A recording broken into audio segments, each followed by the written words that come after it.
What is up, you guys? I'm Charmx. Today I'm going to be reacting to 5 terrifying cell phone horror stories and urban legends by Top 5s. Now, I haven't reacted to a Top 5s video in like, I don't know, a month and a half, 2 months maybe. It's been a little while. It's been a quick minute.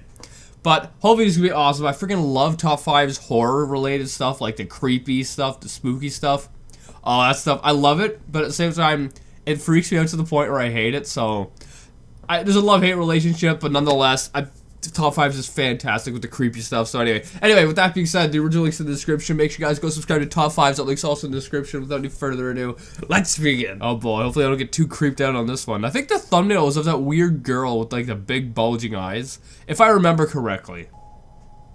Momo the WhatsApp girl.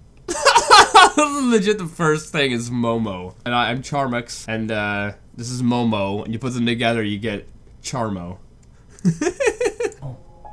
Momo the WhatsApp girl seemed to have originated from a strange sculpture that was displayed at the Vanilla Gallery in Japan in 2016. I don't like looking at this. The gallery is dedicated to showcasing some of the most bizarre sculptures created by independent artists from the country. That baby looks like he's 50 years old, about to have a midlife crisis.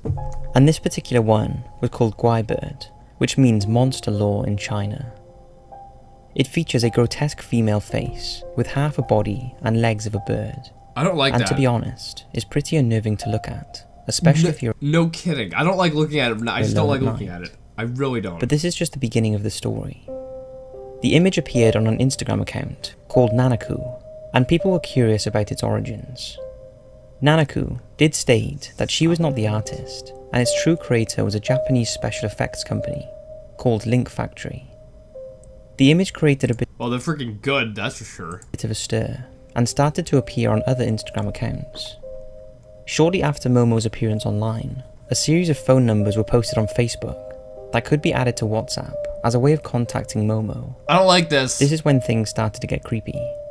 What do you mean started to get creepy? Like the whole thing has been creepy. Although the majority of people who tried to message Momo got no response, there were a few who received back some disturbing messages. It seemed that if you did get a response from Momo, she will already know who you are and everything about you, and can sometimes be offensive in her replies. The most popular number for her is 526-681-734-379. Yeah, I'm not calling that. Also, if it's responding and it knows all this stuff about you. I know there's an app out there that's something like this. Or where you call a phone number or something and it's hooked up to something where it can tell you all this information about yourself, and it's really creepy. But I think there's an actual program or app that does something like this. So someone could have just hooked up this phone number to that program or whatever, and this will just freak people out, which I think is quite brilliant. But I don't know if that's the case. But we strongly advise you do not try to make contact, and if you do, then we cannot be held responsible for any graphic imagery or obscene messages Momo will send back. Yeah, don't Momo message. the urban legend has been around for 2 years, but only surfaced on Reddit and 4chan in the last few weeks. I don't like. And as more people continue to message her, it seems she's not going anywhere anytime soon. Frig me. I don't like looking at it. I really don't like looking at it. Just the eyes and freaks me out. Freaks me out. But that's been going around for 2 years. I've never heard of it before. Seen it until like the last couple weeks. No caller ID. The Top 5's website is a place not just for articles, but where anyone can submit their personal paranormal or creepy stories. And if they are suitable, they get posted to the site for discussion and shared experiences. This next real incident is one such story, and the poster sounded pretty desperate to find out what was going on. This is what they said. The person or people who call me consists of a small child or woman, screaming inaudibly, "Hi, I love you, ah," and a man who is just grunting, and a dog barking in the background. The first call was just silence. Like that? Just grunting in the background. Now, I don't know, this could be fake. I mean, it's actually really easy. If you're quite creative, you could just send this into Top 5s. I hope Top 5s has done some, like, discernibly, that's real, or that's not real, you know, some discerning. But, I don't know, even if it's not real, I like creepy stories, so it should be interesting. The second with the dog, woman or child, and the third with all three. Has anyone else experienced this sort of thing, or knows what to do? I cannot block the number or anything, because Apple doesn't seem to offer that option. It's extremely creepy, and makes me uneasy. This is not a joke. Please do not treat as one. Only serious responses. Thank you. He goes on to add some additional comments. I would like to believe that's real, but then again, if it is real, I would not want to be in your situation. Maybe change your phone number. That's probably the best way around it. If you're getting weird phone calls and you can't block them, why does Apple not allow you to block phone calls? That's a good question right there. Why does Apple, or get a new phone? Maybe that's another solution, you know?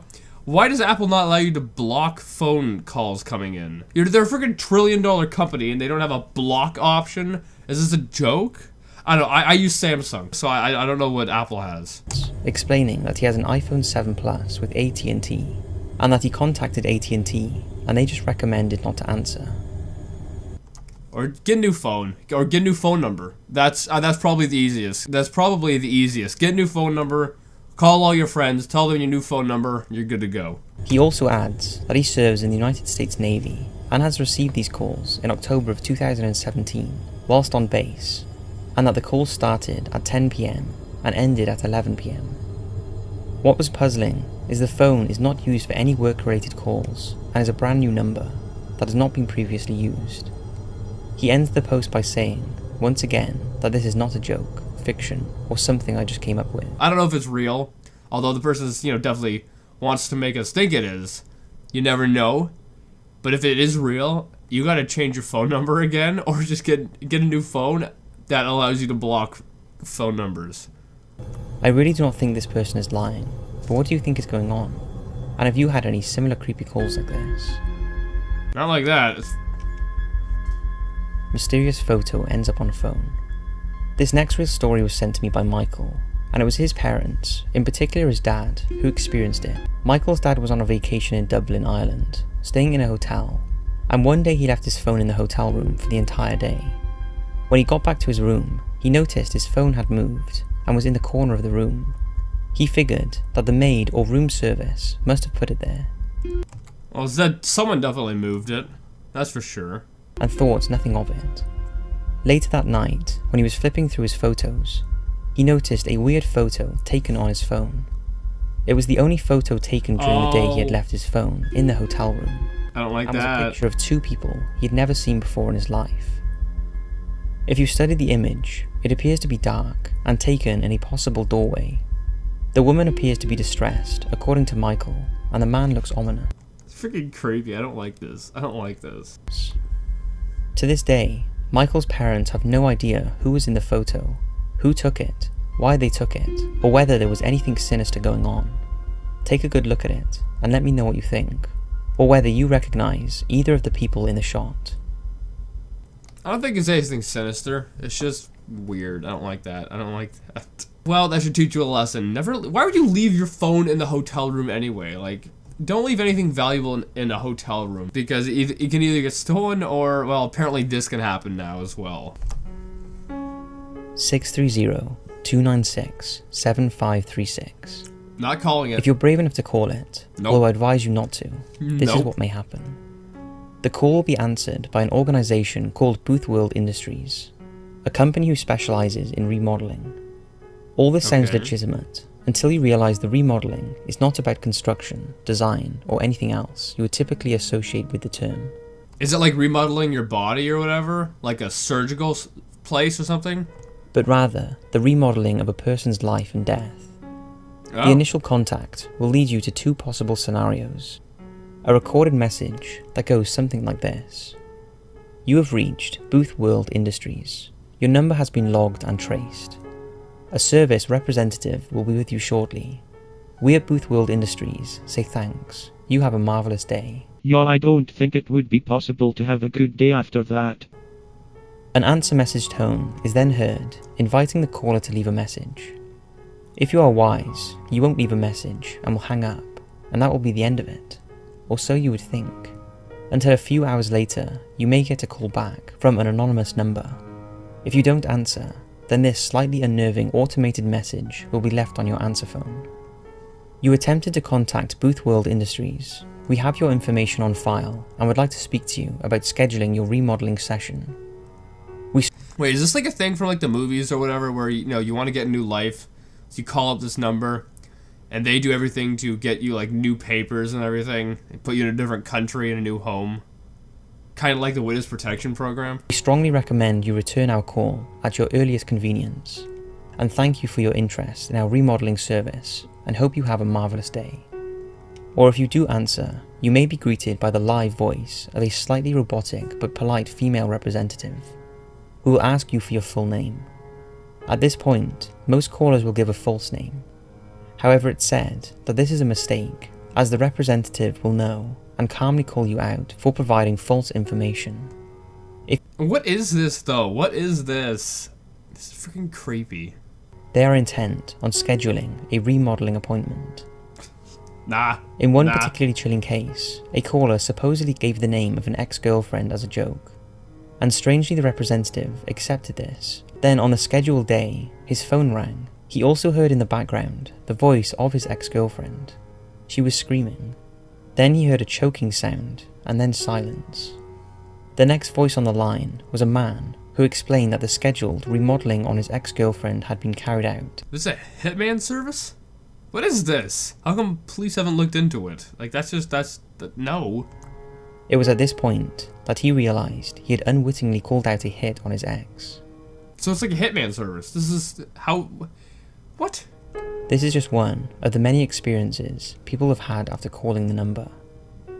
Did he not call the police and get them to look into it? Because I think they need to look into what's going on there. McStay family memorial photo appears on someone's phone. Imagine you are uploading some photos from your phone when you come across a photo that you are sure you didn't take. When you look closely, you realize it's someone's grave, but whose you have no idea. You post it to Reddit to try and get some answers, and discover that it is in fact the memorial of a murder victim. Well, that is exactly what happened in our next real story. 4 years ago? Look at this, 4 years ago, wow. Reddit user SouthernGirl9221 posted this on the No Sleep forum a few years ago. A creepy picture showed up on my phone that I did not take, though it says I did. WTF is this? She explained that her phone is attached to her at all times, and it was not possible that anyone else could have used it to take the photo. That might be true, where no one else could take it. But if you have an application that, I don't know, you don't know the intent behind the creator, like on your phone or whatever, the app could put that file into your images. So if there's an app that you have that isn't like the most trustworthy, or maybe a little bit sketchy, or something like that, they could, you know, doing an update, just implement that photo into your images. She also questioned what the white, misty fog was on the far right of the shot. As usual, the detectives of Reddit went into overdrive and unearthed some pretty disturbing things. It was then realized the cross was very similar to the McStay family memorial site. A tragic case of a family found murdered in the desert near Victorville, California on November the 13th, 2013. On November the 7th, 2014, police announced that... Yeah, I think I remember hearing about this. It's a long time ago, 2013. Wow. They had arrested Charles Merritt, Joseph McStay's business partner, and intended to charge him with the murders. The trial is currently in progress. What, still? 5 years later? If you compare the McStay memorial site with the photo... Oh, that does look like it. That looks so much like it. Oh my goodness. So wait, what is this? That balloon? That actually looks like the one, like a thing in the photo. Compare the McStay memorial site with the photo found on the phone. See, look at this. That looks like a balloon. That is crazy. Definitely the same place. It looks like the same balloon too. The question is, how did it get there? The memorial site is in California. Is that a balloon? What is that? That's freaking crazy. She lives in Arkansas and hasn't visited California for many months. Some speculated the photo had been taken accidentally, probably capturing a feature in a magazine or newspaper about the McStay case, but SG disregarded this after she searched through the magazines she had in her house and could find no mention of the family. To date, there is still no explanation. I think a good explanation, I think a good one, is that it could be just an application that they have on their phone. Because I know this is possible, that you could have an application on your phone And whatever the app's intentions are, I don't know, but doing that when an app updates, it stores files on your phone, right? That's how it updates, it stores information. And if the app has permissions to go through your files, what like a lot of apps have, it could just freaking have this image and store it in your images. It could do that. As to how the photo ended up on her phone without her knowledge. And after researching, it seems random photos ending up on people's phones is an all too common occurrence. Anyway, I hope you guys like this video. I love these, but they're so freaking creepy at the same time. And the first one, the Momo one, just looking at that, oh my goodness, freaks me out. But anyway, I hope you guys liked this video. If you did, make sure you give it a thumbs up, possibly share with a friend. If you do it, subscribe to join the family. Also, make sure you guys go subscribe to Top 5s, that link's in the description. And I'll see you guys the next time. Boop!